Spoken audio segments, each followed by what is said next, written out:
Assalamu alaikum. Alaikum salam.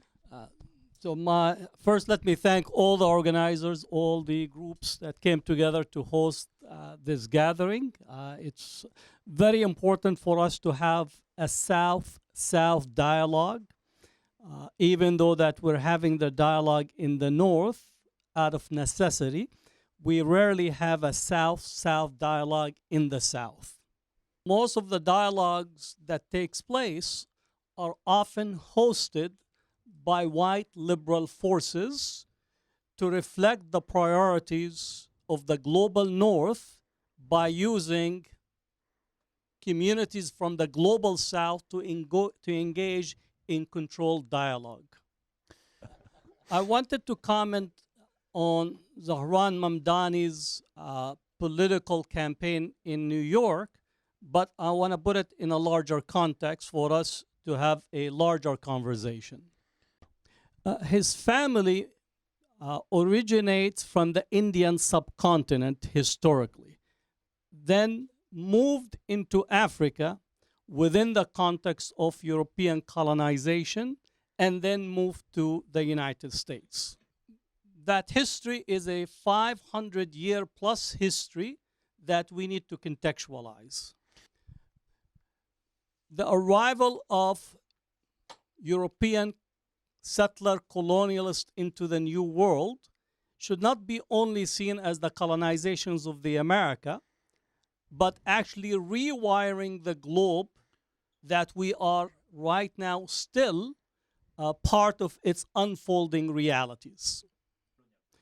Columbus' journey across the Atlantic was also at the same time or a same time period where what came to be known as Europe, because up to that point Europe did not exist, was part of attempting to overtake the trade routes through the Atlantic and through the Indian Ocean. It is on the 14th, 15th into the 16th century.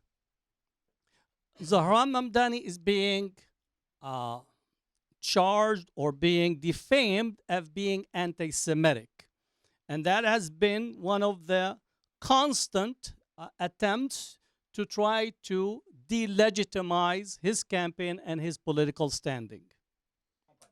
In here we have to remind, again, the Europeans who tend to claim certain level of innocence, as well as the United States and other Western powers, that Columbus' journey to the New World begins with the expulsion and the genocide of Muslims and Jews in the Iberian Peninsula. Now, Columbus' project was actually structured to launch a new crusade on the Muslim world, and this is in his diaries. After the conclusion of the Eastern Crusade, he said that he will find an alternative route to Palestine, to Jerusalem, by going west and striking a deal with the Khan of China, whom he believed to be a pro-Christian. And once much of the gold and silver is accumulated, it will be set to launch this new crusade. So even as we think about Columbus and the New World that came to be, is directly connected to the history of expulsion of the genocide in the Iberian Peninsula, and then the attempt to reclaim Jerusalem as a focal point of Western irredentism and Western frame of thought, that this is a lost part of the self, and without it they cannot be complete.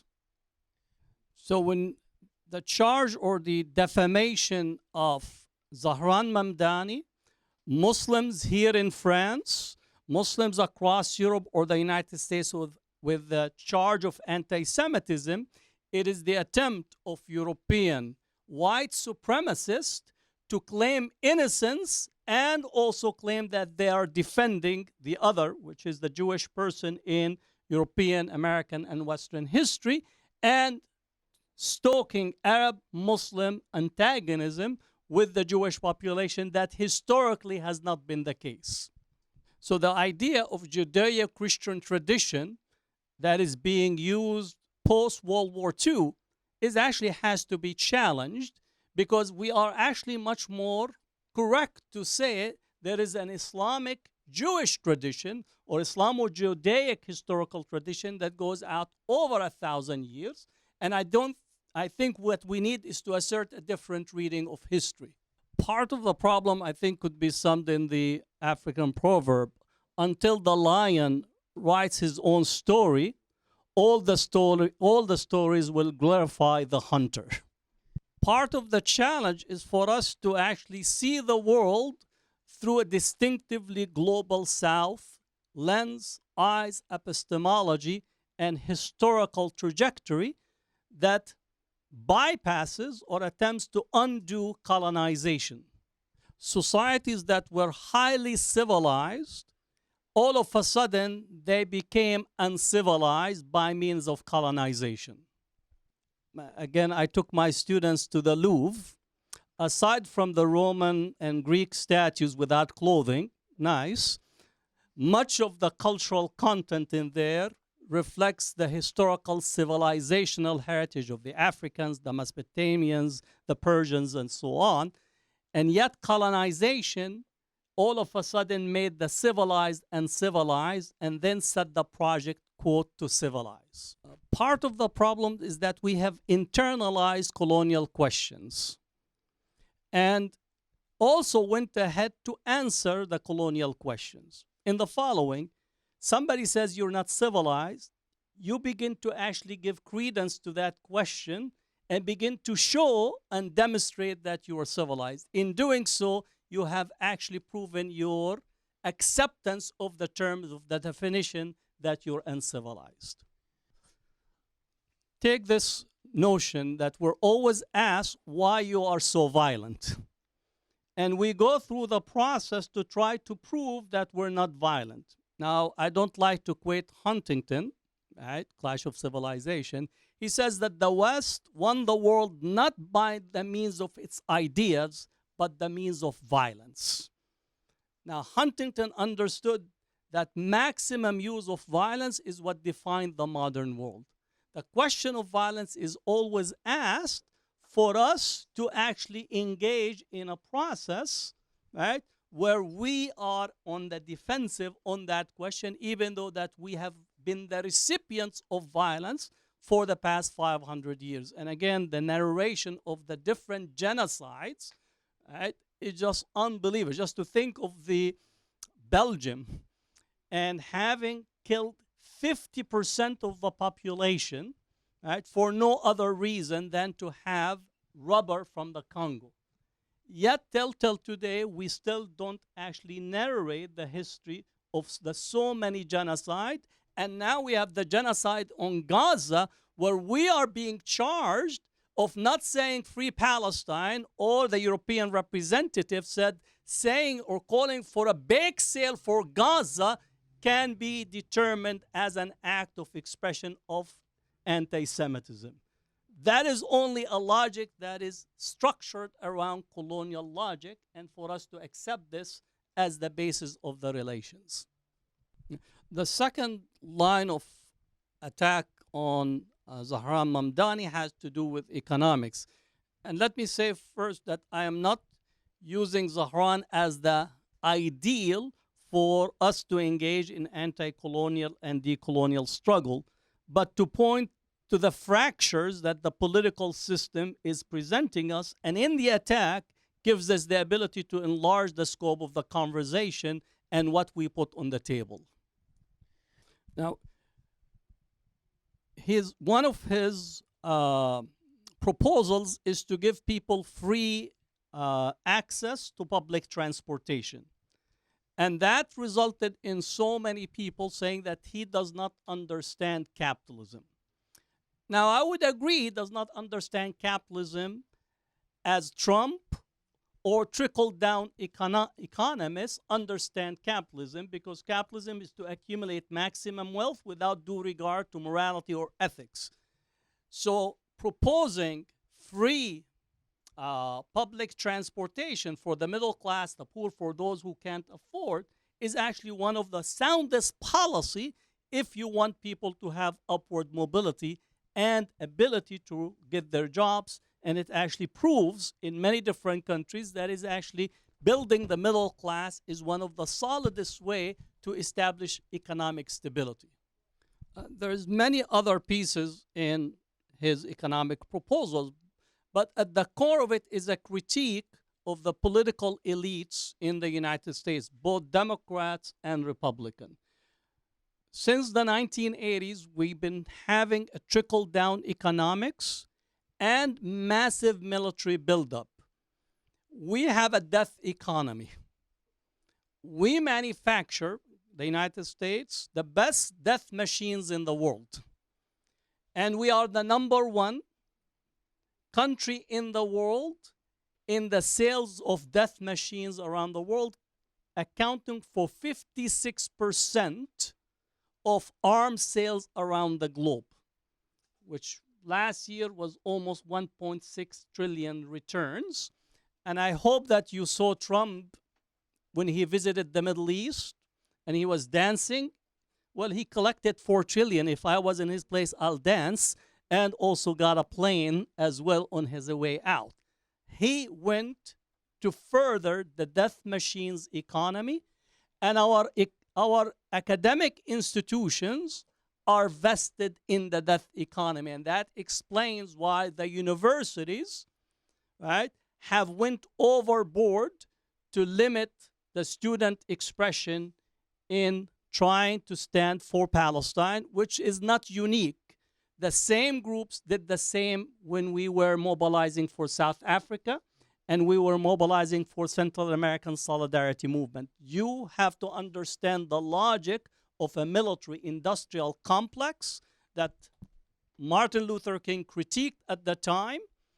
6 months before his death, he spoke about the 3 evils of society: racism, materialism, and militarism. And these 3 are living the high life by literally causing the death and destructions of millions of people across the world. Just to conclude, so we'll have more time, we are witnessing a shift in the United States. We have 2 political parties that represents the same brand. It's just the left of militarism and the right of militarism. The left of capitalism and the right of capitalism. The left of racism and the right of racism. The left of Islamophobia, where they want to liberate the women, and the right of Islamophobia, where they want to kill the men, right? So what we have is 2-party system that is identical. They differ on the margins of their worldview. The change that is taking place, and we're witnessing some of this, is directly and as a result of almost 20 to 30 years of a cumulative erasure of populations that have seen their life, their standing, and their representation diminish by the day. And this the primary elections in New York have witnessed a change in the top of the demographics.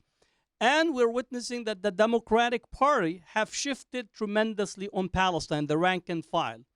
It's almost a 57 percentage point change of sympathy with the Palestinians. The second part, which I would maintain as we today witnessing, the Epstein files, the Jeffrey Epstein files will lead to a transformation on the right, where questions will begin to arise as it relates to the United States policy, intervention, and engagement, and we're seeing those fractures in the mega camp around the Jeffrey Epstein. So we're actually witnessing a titanic shift occurring in the American political landscape. That gives us the opportunity to get into the narrative and begin to narrate a different history, a different possibility, and a different context. For me, politics is a contact sport. You cannot sit on the sideline and theorize. We leave that to a class. Politics, you need to be engaged in a contact sport, and you need to offer your ideas and coalesce with people of like-mindedness to bring about transformative change. It is not a wholesale change that takes place as a result of engagement. And I am very optimistic that the change that is taking place in segments of the US, which I would say some of the work that you're doing in here is very important, and you need to push further. The changes that are occurring in the UK with the political landscape, for me, those are the changes that we need to measure and continue to push further. And it is possible. We need to see the horizons in front of us and go out and work to actualize it. If you can't dream a different world, you can't actualize it. We have to dream a different world and go out and actualize it, and you have to be confident to do so. Thank you.